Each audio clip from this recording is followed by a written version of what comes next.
Hi, I'm Josh, 33, and 5 months ago, I found out my twin sister's wedding was set in Santorini, with a $25,000 price tag, paid for by our parents. Mine, meanwhile? They told me to keep it simple. As in, a backyard barbecue would be nice, Josh. That was the last straw.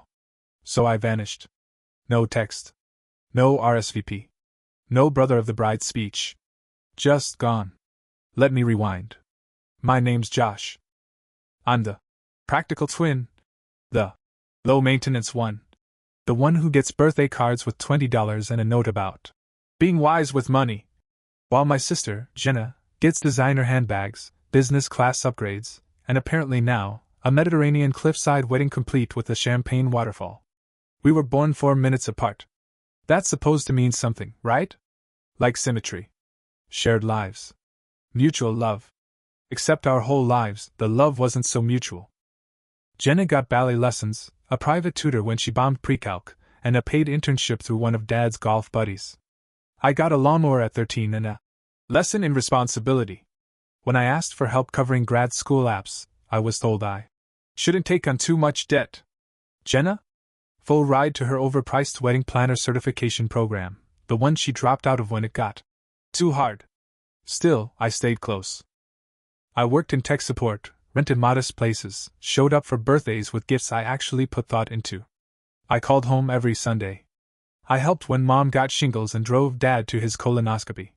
Jenna would swing by the hospital with balloons, snap an Instagram selfie with Mom, then bounce to her next Pilates class. But I was fine with it. Or I thought I was. Until the wedding. It started with a group chat. Save the date! Ring sparkles. Jenna had created it. Sent us a link to a pastel-colored website with a countdown clock and a Spotify playlist. The destination? Santorini. Because I've always felt a Greek goddess vibe. A few days later, we had a family dinner. Dad grilled steak. Jenna showed us fabric swatches. It's going to be so classy.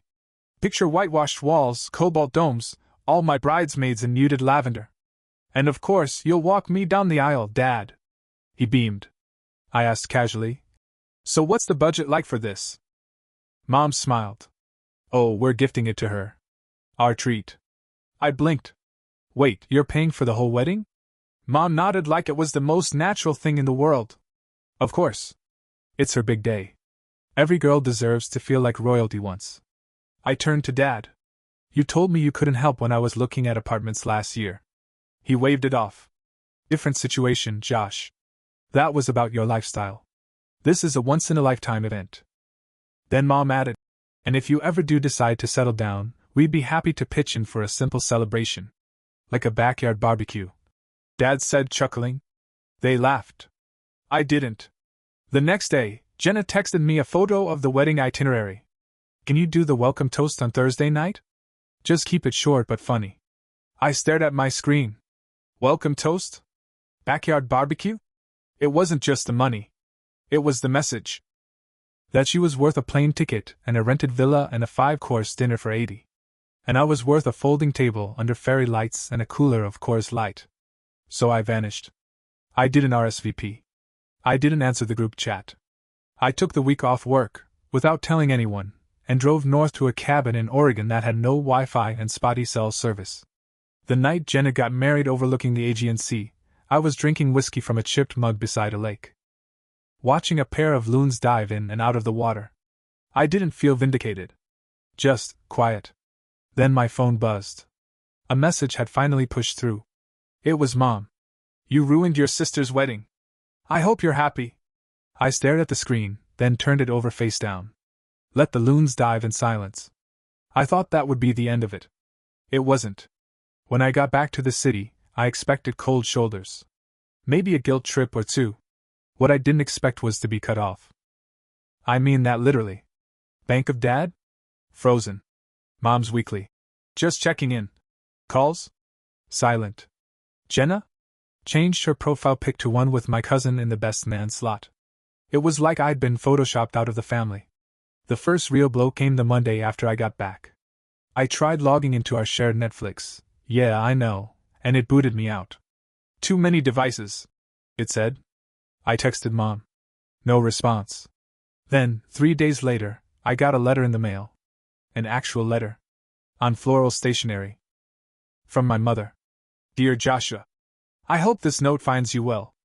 We are deeply disappointed in your decision to abandon your sister on her most important day. Jenna cried herself to sleep the night before the ceremony. Your absence was not only noticed, it was humiliating. We hope that, in time, you will reflect on your actions and apologize. Until then, please understand that we are taking a step back. With love, but also with sadness. Mom and Dad. It was the kind of letter that would have been sweet if it wasn't basically emotional blackmail with a floral border. I let it sit on my table for a week. I didn't respond. And then I got the second letter. This one was from Jenna. Not handwritten. No, she used Canva. There were fonts involved. To my twin who couldn't bother. I don't know what hurt more, you not showing up, or you not even sending a text. You knew how much that day meant to me. You knew I planned it since I was 16. Everyone asked where you were. Aunt Rachel said, "Does Josh not believe in marriage?" Even Greg's boss asked. I had to smile through it. Smile and say you were called away for work. I had a seat saved for you at the front. With your name. You made your point. Loud and clear. I hope it was worth it. Jenna, no longer your twin, just your sister. That last line hit harder than I expected. Not because we were close. But because we weren't, and still, that distance hurt more when it was put into print. I kept reading it over. Thinking, am I the villain? Did I take it too far? Then I got a text from my cousin Nora, who had been at the wedding. Nora. Hey. I saw what your parents spent on the wedding. Overheard Greg telling his best man. You're not crazy. Me. How much? Nora. Closer to $40,000. Not $25,000. Jenna picked new wine vendors halfway through. And the whole villa was upgraded. 3 private chefs. Gelato bar. I blinked. $40,000. On a wedding. That was the cost of my entire student debt. The amount I'd begged Mom to help me cover when I lost my job for 6 months during COVID. She said they weren't in a position to assist. But they were in a position to fly in a gelato bar. Then came the final punch. I got invited to a post-wedding brunch. At their house. One of those open invite things where they welcome back the newlyweds. And everyone eats scones and pretends jet lag is quirky. The invite had a note at the bottom, just for me. We hope you'll come, Josh. It's time to heal. I almost deleted it. But then I thought, okay. Let's heal. Let's really heal. So I showed up. No RSVP. Just walked in, with a little envelope in my hand. I waited until everyone had had their lox and champagne. Then, when Jenna stood up to toast her new husband, I raised my hand. I'd like to say something too, I said. The room went quiet. Mom looked like she'd swallowed a toothpick. Sure, Jenna said stiffly. I stood, took out the envelope, and said, I brought a little something to match the wedding gift you gave me. Everyone waited. I opened the envelope and pulled out a $15 Amazon gift card. The one you gave me last year for my birthday, I said. I thought I'd return the favor. Greg choked on his mimosa. No one laughed. I smiled politely, walked over, handed it to Jenna, and whispered, Hope it helps cover the gelato. Then I left. They didn't follow. I didn't expect them to. But that wasn't the end either. 2 weeks later, something arrived in my mailbox. A new envelope. And inside it, a check. From my grandmother. With a post-it that said, For your own little trip. Love you, kiddo. The check was for $2,000. No explanation. Just love, the kind I hadn't seen in a while. And suddenly, I wasn't just the twin left out of the wedding. I was the twin, who might just get the last word. Let's talk about what $2,000 can buy. It's not a wedding in Santorini. It's not a gelato bar or a lavender-scented welcome bag or a drone photographer who films your first kiss from a helicopter. But it can buy a round-trip ticket to Iceland. In winter. With carry-on only. And that's exactly what I booked. Because if I was going to be cast as a strange twin, I might as well lean into it. Go full eat, pray, passive-aggressive vanish. The trip was quiet. Cold. Glorious. I didn't post about it. I didn't send photos. I didn't even tell Nora, my cousin, where I went. I just disappeared again. And when I got back, the world had shifted. Not because of me, but because of them. It started with Greg. Yes, Jenna's new husband. The golden groom with the jawline and the generic finance job. He called me. Out of nowhere. Greg. Hey man. Can we talk? Me. Greg? Greg. Yeah. Listen, I know it's weird. But I think we need to clear the air. I met him for coffee the next day. He showed up looking sleep-deprived and slightly shell-shocked, like someone who had just discovered that marriage is not, in fact, a curated Pinterest board. I just want to say, Greg began. You weren't wrong to disappear. That stopped me cold. I mean, it was intense, he said. The wedding planning, the demands, the money. Your parents. Man. I had no idea. He looked genuinely rattled. Your sister had 6 meltdowns about the chair ribbons, Josh. The ribbons. Your dad flew in sea bass from Portugal.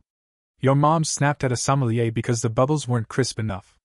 It was a $40,000 psychological breakdown disguised as a party. I blinked. You're not happy? He hesitated. I'm happy I married her. I just wish it had been about marrying her. Then he leaned forward. And here's the thing. She's been in a weird spiral since you left. I raised an eyebrow. She says it's about you embarrassing her. He went on. But I think it's guilt. She started therapy. Which, honestly, I think is overdue. Wait, Jenna's in therapy? Greg nodded. And it gets better. He pulled out his phone. Opened a screenshot. Passed it to me. It was a group chat. From Jenna.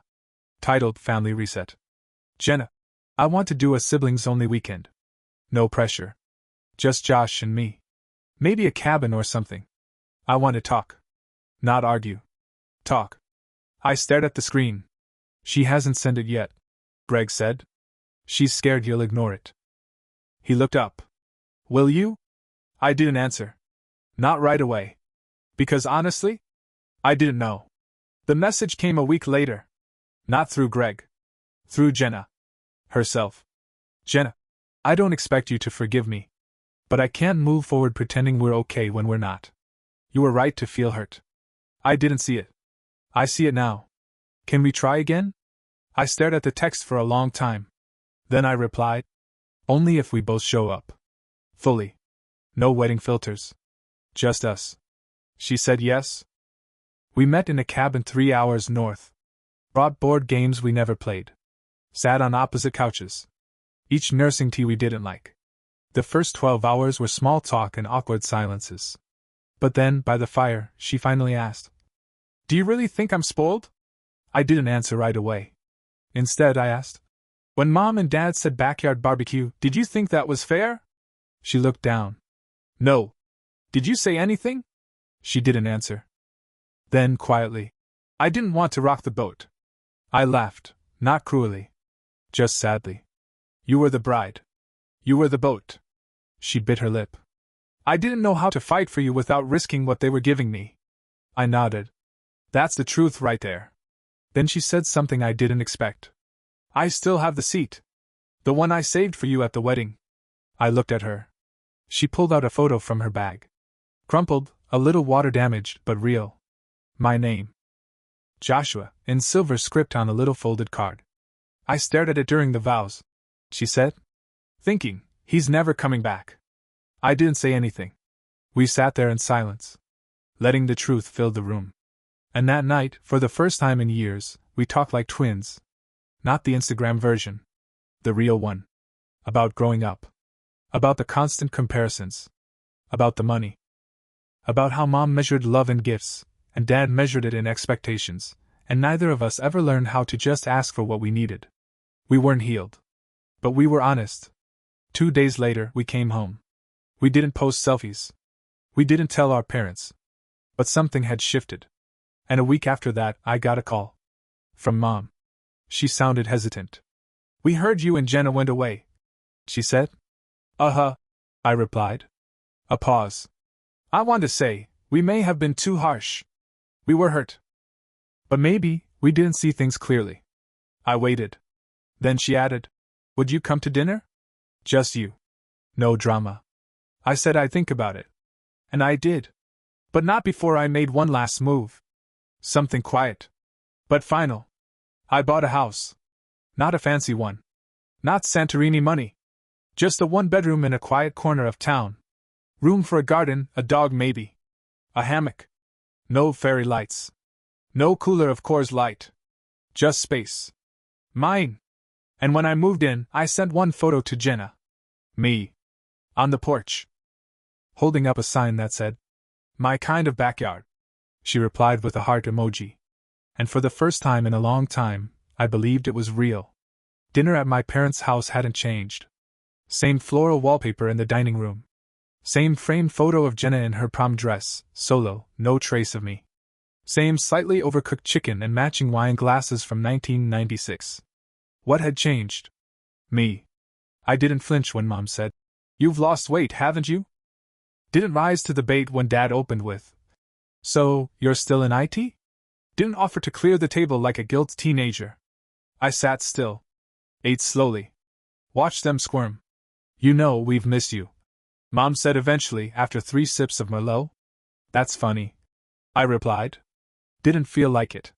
A pause. Dad cleared his throat. "Look, Josh. We may have overcorrected. After the wedding." Overcorrected. I repeated. "That's what we're calling it." They exchanged a glance. Mom folded her napkin 3 times before speaking again. "Your sister's wedding was extravagant," she said. "But it was what she dreamed of. And I dreamed of not being an afterthought," I said plainly. Nobody spoke for a minute. Then Mom said, "It's always been easier with you." I stared at her. "You mean cheaper?" She winced. "That's not fair," Dad said quickly. "You've always been independent. We didn't think you needed the same level of involvement." "Involvement?" I said. "Like paying for half a honeymoon? Or hiring a private driver? Or flying out a Greek string quartet?" Now he looked annoyed. "We're not going to itemize things, Josh." "I did," I said, sliding a folded piece of paper from my coat pocket. I laid it gently on the table. "I itemized everything you gave Jenna between the engagement and the wedding, compared to what I've received in the last 5 years. They stared at it. Didn't touch it. Then I said, "This isn't about money. This is about the scoreboard I never asked to play on. One you've been keeping since we were kids." Dad leaned back. "This is turning into a blame session." "No," I said. "It's a boundary session." I looked at them. Not as my parents. Just 2 people who'd built a version of love that only worked if I kept shrinking. "I'm not mad you gave her a wedding. I'm mad you gave her presents," I said, while I got practicality. More silence. And then, quietly, Mom said something I'll never forget. "We didn't realize how invisible you felt." There it was. I didn't cry. But I felt it settle somewhere in the chest, heavy and light at the same time. "I don't need a redo," I said. "I just need acknowledgement." Dad nodded once tightly. That was the closest I'd ever get to an apology. And honestly, it was enough. In the weeks that followed, something strange happened. Jenna started texting me. Just random stuff. "Jenna, this pasta brand tastes like sadness. Why do I suck at grocery shopping?" "Jenna, Greg tried to hang a shelf. It's slanted. Like morally. We weren't best friends. But we were twins again. In the quiet way that mattered." One morning she sent me a photo of her old bridesmaid bouquet, in the trash. "Symbolism?" she wrote. "Compost," I replied. She sent back a laughing emoji. Then, a few seconds later, "Thanks for not giving up on me." I stared at that text for a long time. Because the truth was, I had. And maybe that's okay. Maybe you have to walk away before people realize they actually want you to stay.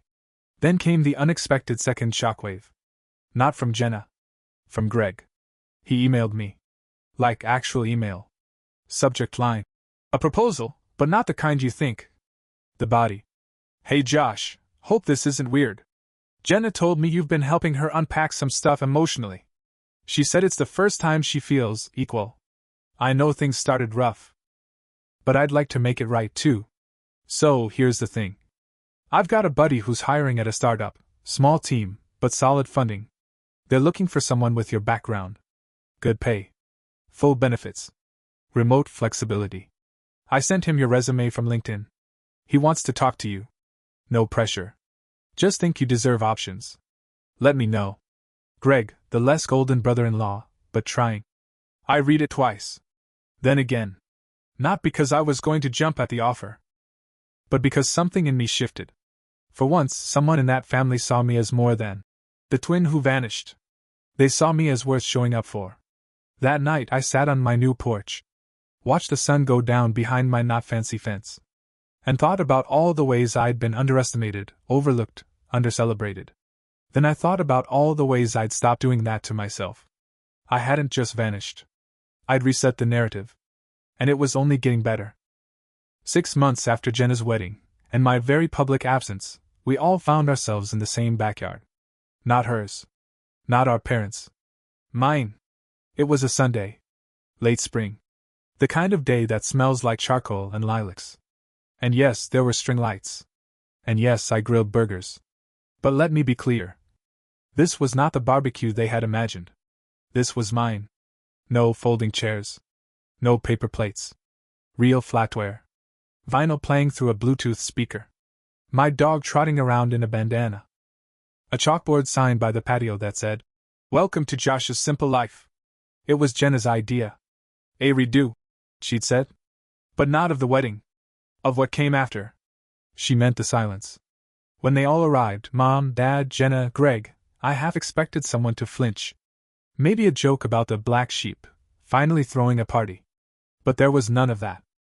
Instead, Jenna walked in carrying a pie she'd baked herself, badly. Greg brought craft beer, and Dad, who never shows up without a criticism, just handed me a set of grilling tongs and said, "Heard these are the good kind."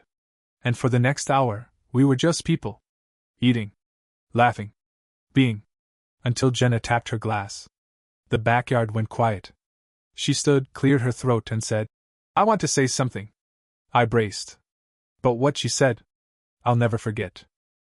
6 months ago, I got married on a cliff in Greece. It was beautiful. It was expensive. It was also one of the loneliest days of my life. Because my twin brother wasn't there.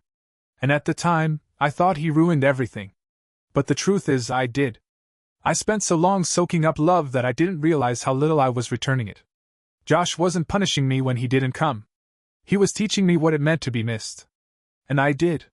I miss you, Josh. So today, I'm not here to toast the past. I'm here to toast the second half. The one we write together. She lifted her glass.